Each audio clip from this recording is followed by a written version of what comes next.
Bonjour à tous, les arts, les spectacles, le lifestyle, bref la culture dans son ensemble. Bienvenue dans le Culture Mag.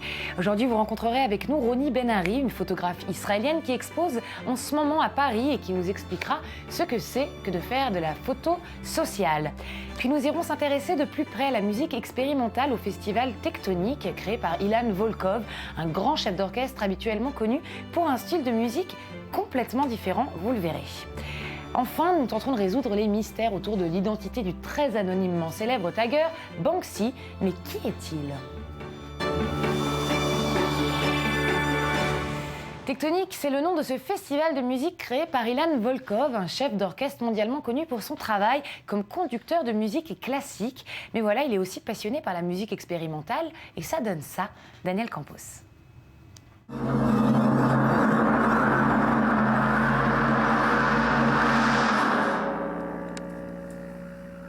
Avec la musique expérimentale, le résultat est toujours totalement imprévisible.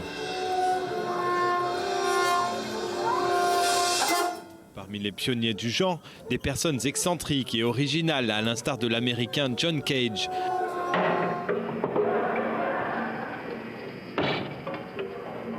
Et du très controversé maître de la composition électronique et en série, l'allemand Karl-Heinz Stockhausen. Et du maestro français de l'électroacoustique, Pierre Schaeffer. En Israël, un homme poursuit la tradition de ses précurseurs. Son nom, Ilan Volkov. Enfant prodige, il est né d'un père musicien et d'une mère universitaire.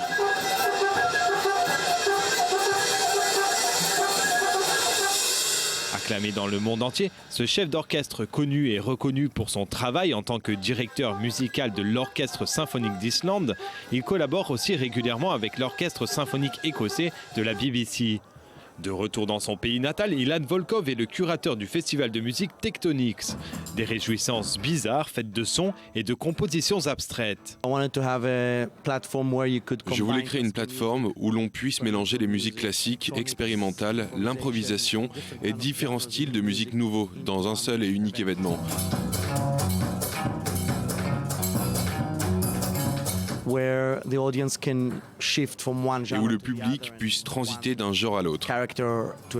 Cette année, c'est au théâtre Tmouna de Tel Aviv que se tient l'événement, rassemblant des musiciens du monde entier. Par exemple, le duo franco-canadien, nomade et postmoderne de Vialka.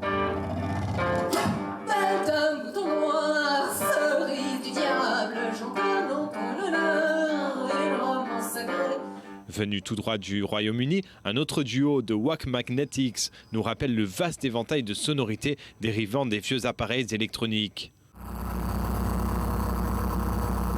Les concerts proposés par Volkov ne sont pas forcément très audibles pour le commun des mortels.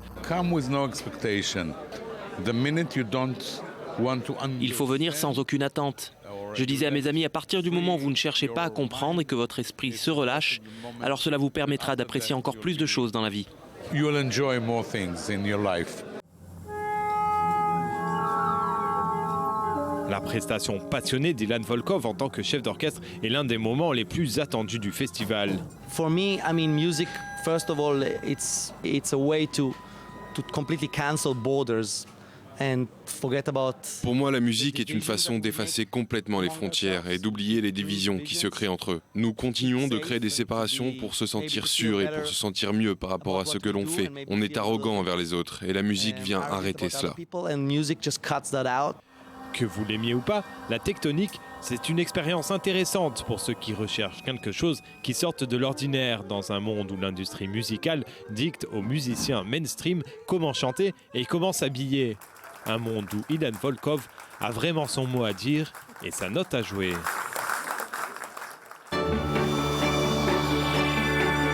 Notre invité du jour, Roni Ben-Ari, bonjour. Vous êtes photographe israélienne. Vous vous concentrez sur les problèmes sociaux. Vous avez reçu un grand nombre de prix à travers le monde, dans le monde de la photographie. Et vous exposez en ce moment même à Paris, aux Mémoires de l'avenir à Belleville. On va voir l'adresse affichée en bas de l'écran.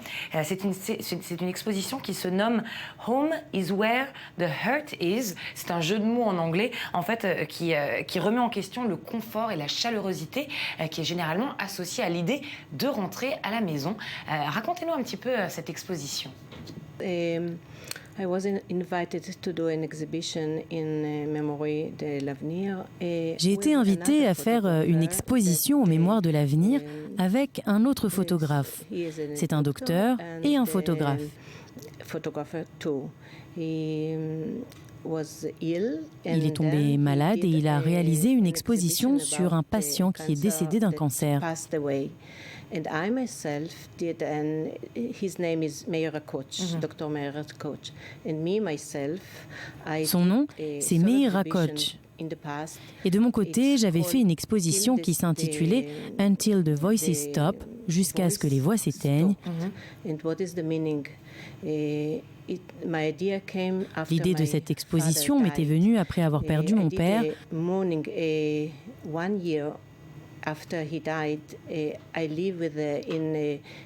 Pendant mon deuil, j'ai vécu dans une maison pour personnes âgées.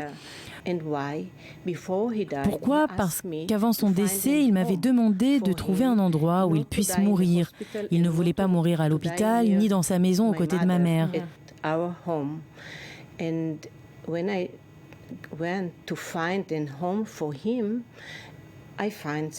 Et donc, j'avais trouvé un endroit pour lui, mais il n'a pas tenu assez longtemps pour s'y installer. Donc, pour surmonter ma douleur, je me suis ensuite installée dans cet endroit où il devait vivre. Donc ces photos-là qu'on voit sur l'écran tirées de cette exposition jusqu'à ce que leur voix s'éteigne, ça a été, j'imagine, extrêmement difficile de prendre ces photos, spécialement après cette histoire que vous venez de nous conter. Mais vous ne faites jamais de focus, c'est jamais vraiment en détail les visages de ces personnes que vous avez photographiées. Pourquoi ? Yes, you know. Oui, vous savez, quand un photographe décide de se lancer sur un projet, il en définit les détails pour lui-même. D'habitude, quand on aborde la vieillesse, on choisit le noir et le blanc.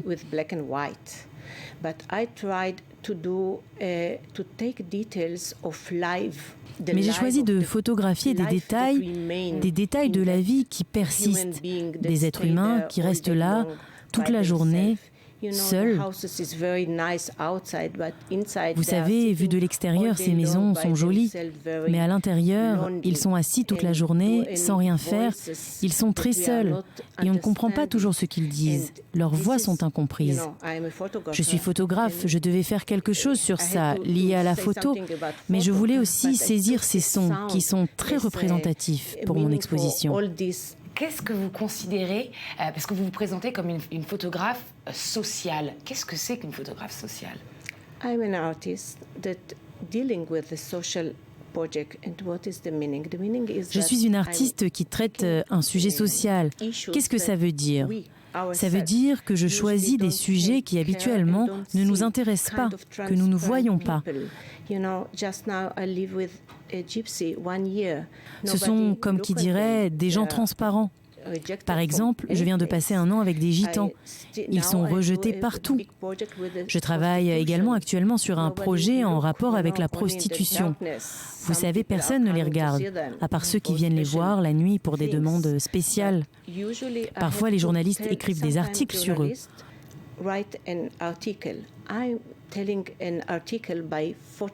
Moi, j'écris des articles à travers mes photos, une sorte de documentaire qui montre qu'on doit s'occuper de ces gens-là,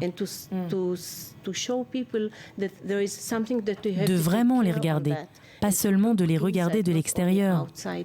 Comment vous avez choisi les 11 photographies que vous exposez en ce moment à Paris par rapport à ces centaines de photos qu'il y avait dans l'exposition originale ? Because I told you before that we are a couple that showing our dialogue photograph. Comme je vous l'ai dit tout à l'heure, nous sommes 2 artistes sur cette exposition. Oui, on avait chacun notre projet, mais il a choisi 11 de mes photos et moi, j'ai choisi 11 de ses photos. Choose for him 11 photographs. My project is En tout, mon projet comprend 128 clichés, mais on était obligé de choisir. Mais mes vidéos art seront aussi exposées, donc le public pourra voir toutes mes photos dans ces vidéos. Merci beaucoup Roni Ben-Ari. C'est une exposition à aller voir. C'est donc aux Mémoires de l'avenir à Belleville. Vous pouvez retrouver les informations sur notre site internet, puis en bas de votre écran tout de suite. Merci beaucoup. Thank you. Qui est Banksy? C'est ce que l'on va voir, enfin en tout cas tenter de savoir dans quelques instants. C'est juste après nos highlights.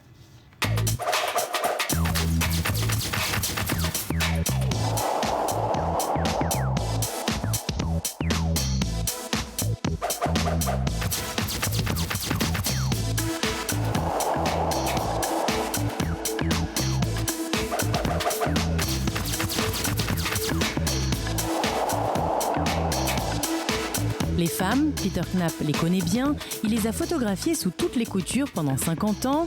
Sans un cliché du photographe suisse sont exposées à Genève.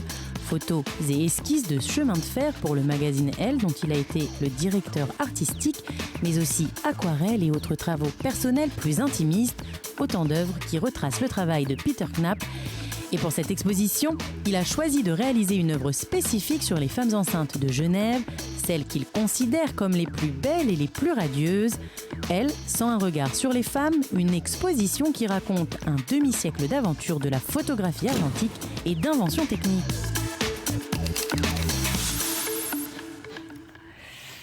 Voilà, je me fais disputer, c'est Banksy. Banksy, c'est un artiste dont on a beaucoup parlé dans le Culture Mag, un mystérieux street artiste. Il est toujours et encore au cœur de l'actualité avec notamment un documentaire diffusé prochainement sur la chaîne américaine HBO. Depuis ses débuts, fin des années 90, son identité n'a toujours pas été dévoilée. Une vieille théorie vient d'être relancée, elle attire l'attention. Sandy Fortis, vous qui me m'enquiquinez avec comment ne pas écorcher son nom, vous êtes venu nous en parler. Exactement. Laetitia, le mystère Banksy attire toujours, même s'il fait la une des médias, son identité demeure inconnue et donc ça laisse générer les thèses les plus fantasques. Alors vous le disiez, un documentaire par HBO sera diffusé le 17 novembre. Banksy Does New York. Il a été réalisé en grande partie à partir des milliers de vidéos postées sur les réseaux sociaux. Je vous propose d'en regarder un petit extrait.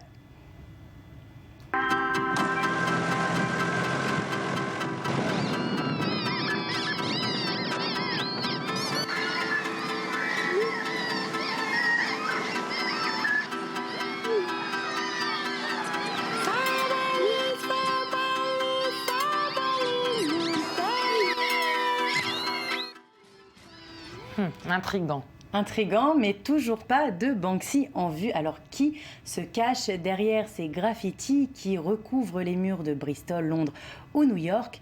Et si Banksy était en fait une femme?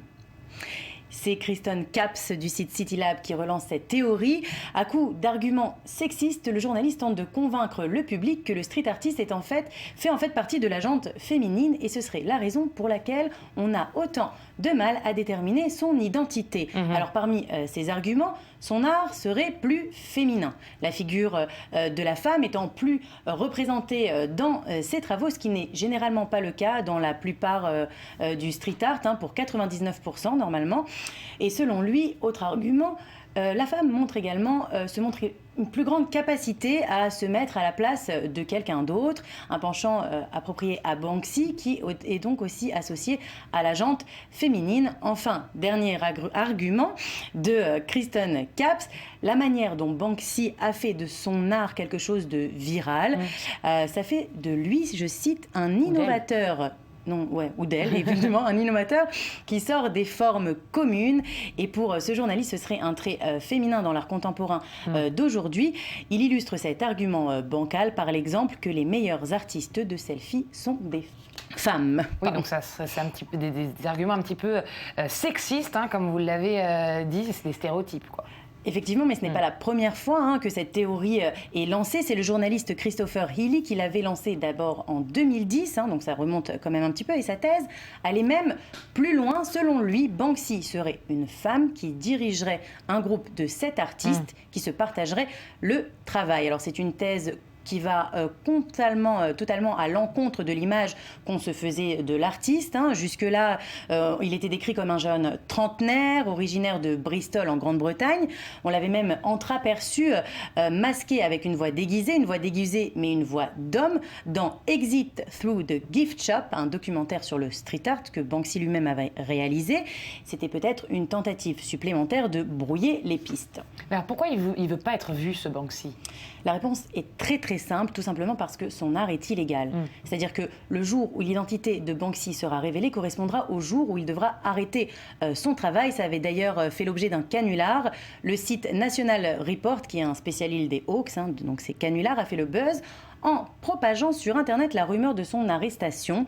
Le 20 octobre dernier, le site avait annoncé que la police de Londres avait arrêté, puis mis en garde à vue Banksy pour notamment vandalisme. Il avait également révéler son identité. C'était Paul Horner, 35 ans, originaire de Liverpool, mais c'était faux, mais ça a fait quand même le tour de la toile. Voilà, donc le mystère reste quand même bien grand autour de Banksy. Voilà, merci beaucoup Sandy Fortis, c'est la fin du Culture Mag. Bon retour sur la planète Terre.